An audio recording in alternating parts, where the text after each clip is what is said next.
Last week, Hillary Clinton spoke at an event for an Israeli newspaper. That same newspaper, by the way, is ran by Miriam Adelson. She is a hyper-Zionist billionaire and is one of Trump's top donors. She has donated something like over $100 million to him. So it's safe to assume, with all of this information in mind, that Hillary wasn't going to this event to express or at least feign sympathy for Gaza in light of the atrocities it has seen in these last 2 years especially. Hillary Clinton instead did what Hillary Clinton does best: be a smug, condescending asshole. At this event, Hillary lambasted the fact that over 50% of young people in this country get their news not from legacy media, but instead social media. Now look, is there a problem with getting your news solely from platforms like YouTube, Twitter, TikTok, etc.? Of course. There is no shortage of fake news stories that spread like wildfire on social media that are created with the sole intention of farming outrage and sowing even more division. And a lot of these stories are created and spread by foreign bot farms, largely because of financial incentive. Which is what the recent change on Twitter, where you can see an account's exact location, shedded a spotlight on. And especially with the rise of generative AI content that is now capable of making photos and videos that are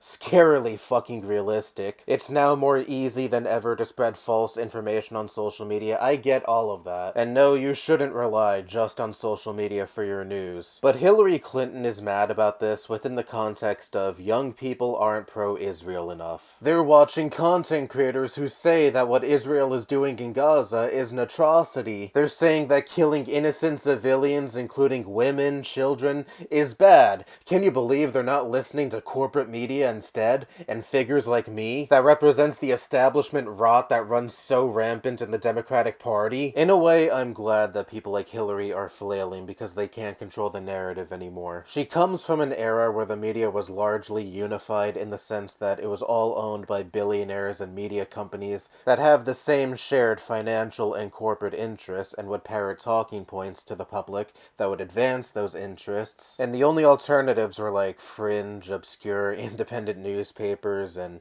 public access TV shows hosted by weirdos that only had like 3 people watching them. Now we live in a time where regular voices can be heard and possibly elevated even further than establishment talking heads, and thanks to the internet and social media, perspectives that are against the grain and more unique and different than what you would usually hear on the news are more likely to be heard. Yes, there are still tons of drawbacks when it comes to this, some of which I already addressed at the beginning of this video, but when it comes to young people preferring to listen to voices that are correctly identifying Israel as a genocidal ethno-state engaging in ethnic cleansing, I have no problem with them listening to voices that are against the grain, so long as those voices aren't like promoting the JQ, or other legitimately anti-Semitic talking points and propaganda, or trying to say that October 7th was a good thing, which it isn't, but you can also still acknowledge the conditions that brought about October 7th. It's like 9/11, which was a horrible tragedy, but at the same time you can also acknowledge the material conditions the US contributed to in the Middle East in the decades leading up to 9/11,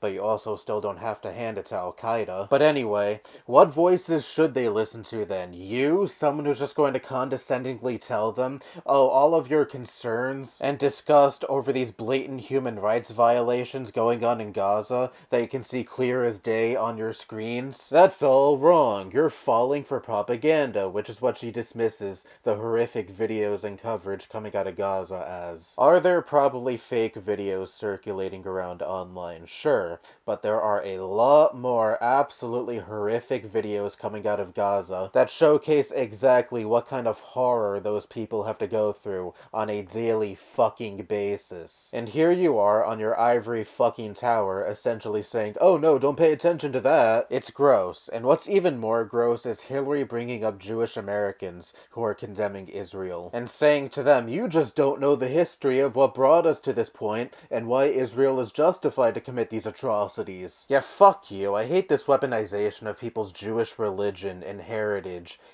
and religion that go back thousands of years, and your identity as a Jewish person has to be tied to this ethno-state that has existed for less than 100 years. And if you oppose this ethno-state, then you're not a good Jew, or a bad Jew, which I am more than sure is the insinuation she is trying to make. This type of rhetoric is not going to get more people on board with Israel and what they were doing in Gaza. People see the footage coming out of there. They don't just have the perspective anymore of legacy media parroting establishment talking points. People by and large know the extent of the atrocities that happen there, and they don't like being told, well, you just have to accept those atrocities and shut the fuck up, or else you're an anti-Semite, or if you're Jewish yourself, you're a traitor. This militant defense for Israel is not doing it any favors, and if anything, is fueling even more anti-Semitic bigotry. More and more demographics are shifting away from supporting Israel. It's not just young people anymore. And the more you tie the identities of Jewish people as a whole to Israel, regardless of what every single individual Jewish person feels about Israel, which is a wide array of different viewpoints, but still,